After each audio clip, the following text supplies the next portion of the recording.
Allez, c'est parti. Récapitulatif pour la semaine du 18 novembre 2024, si je ne m'abuse. Euh, du point de vue des performances, alors ça va être semaine en cours. Ouais. Semaine en cours, on a fait 456,68. Voilà, pas de gros problèmes. Courbe relativement régulière. Le gros step là a été le trade de jeudi sur le Nasdaq qui nous a fait prendre quand même 204,15, 204,15, 323, grosso modo 119 euros. Voilà. Je crois qu'on peut faire ça, ouais. Voilà, je vais le basculer. Alors, semaine en cours. Alors, si ça veut bien, bien sûr. Voilà, grosso modo, 76,09% de trade gagnant, une perte moyenne de 10,17 € pour un gain moyen de 19,26, un ratio de 1 pour 2, donc largement bénéficiaire. Voilà, au niveau des heures, hein, dans lesquelles on prendrait des trades, bien sûr, donc 8 heures, 21 h, 22 heures, voilà, avec un gros pic dans la journée. Dans la soirée, il y a moins d'intérêt sur le Forex, un peu plus sur les indices, mais ça a été marginal le trading sur indice cette semaine, hein, que de trades de position, dont une qui est encore active. Lundi, on n'a rien fait. Euh, voilà, véritablement, on a commencé mardi. Voilà, une belle évolution dans ce qui est du pourcentage de trades gagnants. Voilà, on voit que mardi, on a essuyé quelques pertes. Mercredi un petit peu aussi, puis jeudi, vendredi propre, quoi. Alors, je vais passer sur les statistiques. Voilà, c'est comme ça. Euh, qu'est-ce qu'on peut dire? Voilà, un risk reward ratio de 1,89, le Z-score 1,14. Voilà, donc ça c'est quand même pas mal.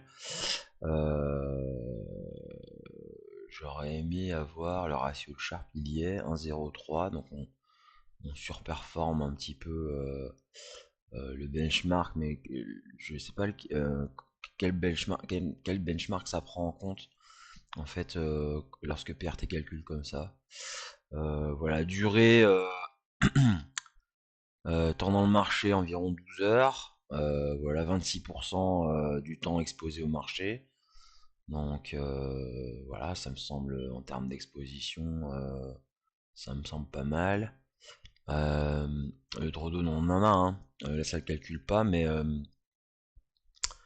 en a puisqu'on a des trades en cours qui sont en perte latente. Donc voilà, moins 591 sur le dollar CAD, moins 398 sur le GBP USD, moins 625 plus 3, plus encore 17 sur le GBP USD, et puis on a peut-être, ouais, on a un peu de positif sur la prise de position sur le Nasdaq, avec 25 euros de gain latent. Grosso modo, on va pas les compter, mais s'il fallait compter,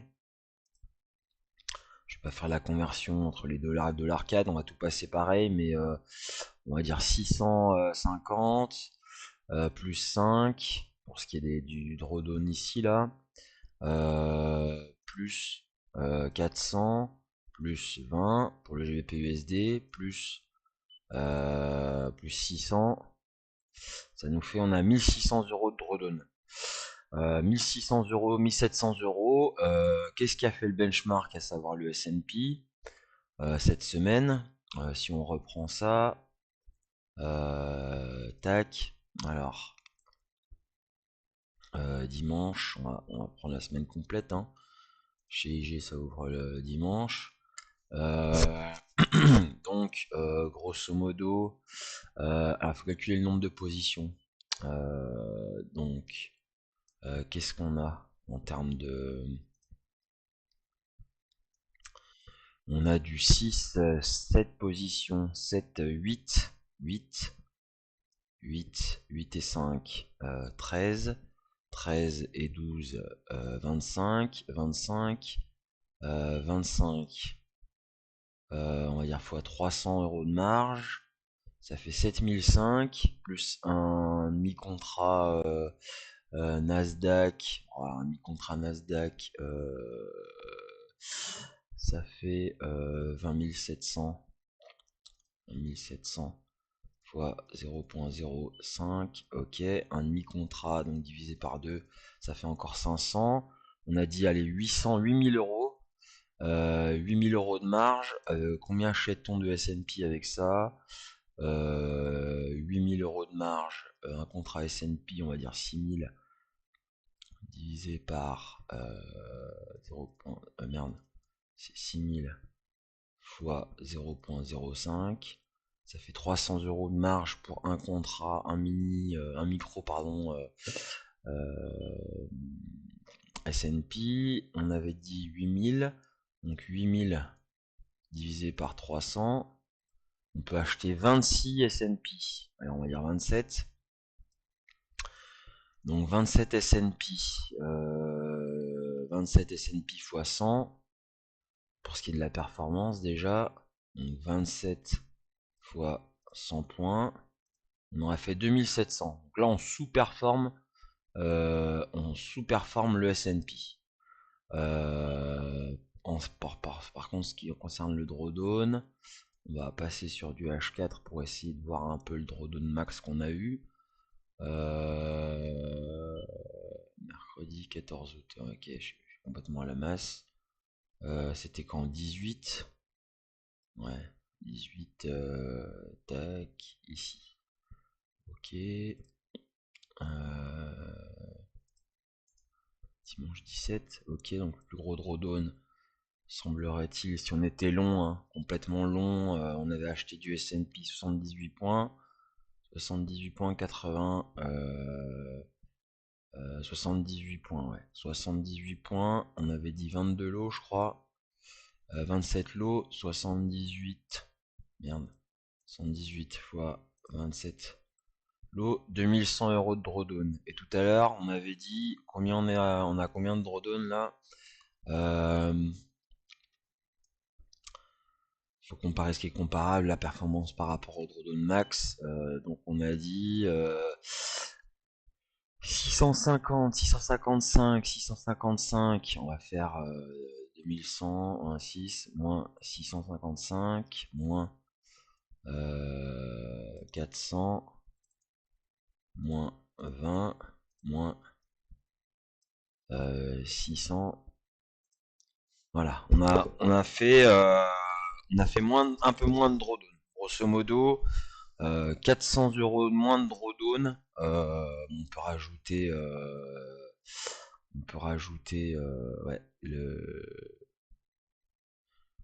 on pourrait rajouter le Nasdaq, on ne va pas le prendre en compte, c'est pour 25 €. Grosso modo, on aurait eu un drawdown un peu plus important sur le S&P que là sur l'ensemble des positions qu'on a pu prendre cette semaine. Alors bien moins de perf parce que du coup on était à 2100 pour 456 € de perf là cette semaine. Mais drawdown aussi réduit, 2100 430, grosso modo 7 x 3 21, 6 x 4 24, ouais, ouais,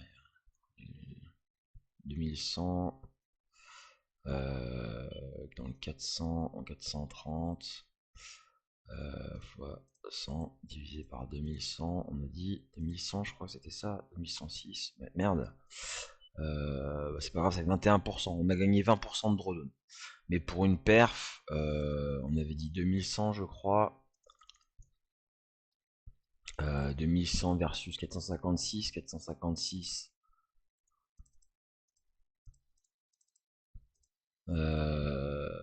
ouais, on fait plus de 2 fois moins de perf.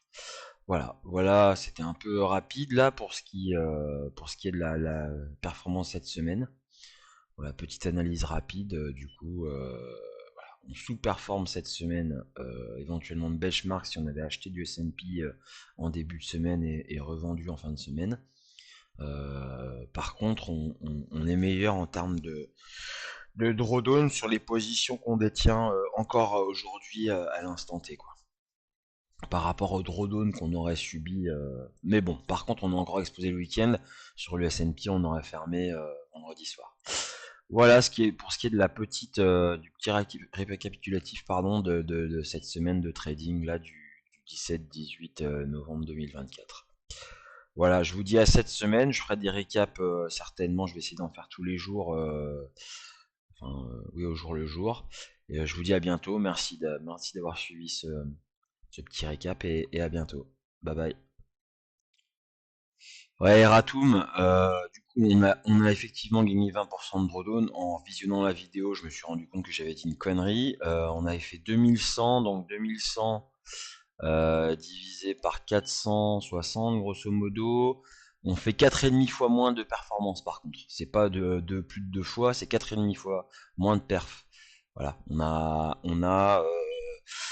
donc largement sous-performé l'actif, le benchmark, qui serait le S&P, par exemple, à l'achat d'un ETF à effet de levier ou carrément disons, on peut acheter un futur, on peut acheter un CFD, peu importe.